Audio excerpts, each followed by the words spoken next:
The really special bit is the fellow who's playing Dracula, Frank Langella, who's been doing it on Broadway, and he's really quite extraordinary. And his interpretation is more romantic. It's more of a Byronic sort of interpretation than what you got from Bela Lugosi.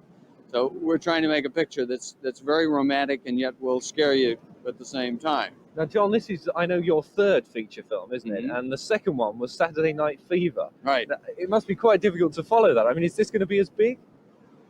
It's very hard to follow anything, make anything as big as that. I mean, that, you know, that's sort of a once-in-a-lifetime thing. And you thank heaven that you got something that big, and maybe once again, so I don't know, you can't predict. Best not to think about that sort of thing. You make the best picture you can and take what comes.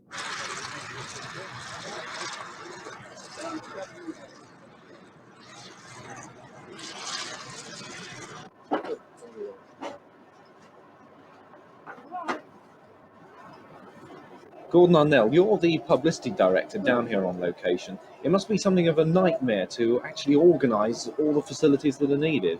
Well, it would be a nightmare if the people hadn't done it before, but most of the technical crew that you've met this morning have worked on many pictures, so they've worked in most parts of the world and they've seen every eventuality. I think, for instance, these good people behind us here in the catering truck could probably dish out anything between 200 and 1,000 meals in a 1-hour lunch break.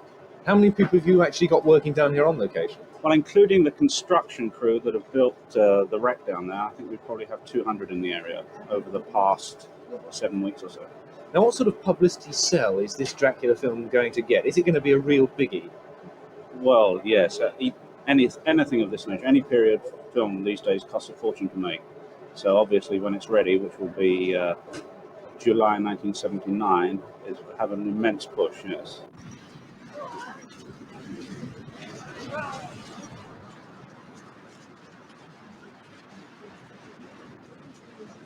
Well, a friend of mine told me about the auditioning. She said that I should go down and audition.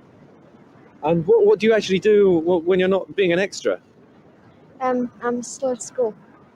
Fine. John, let me move on to you. I mean, what exactly do you do? We have a hotel in Mevagissey, actually, and this is purely for interest. And just great fun, I suppose. Yes, yeah. A little bit of hanging about, but great fun.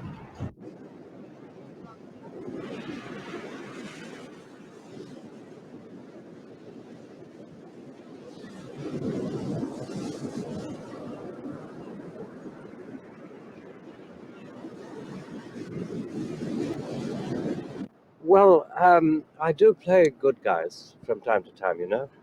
In fact, I would say in the whole of my career, I've played rather more good people than bad people.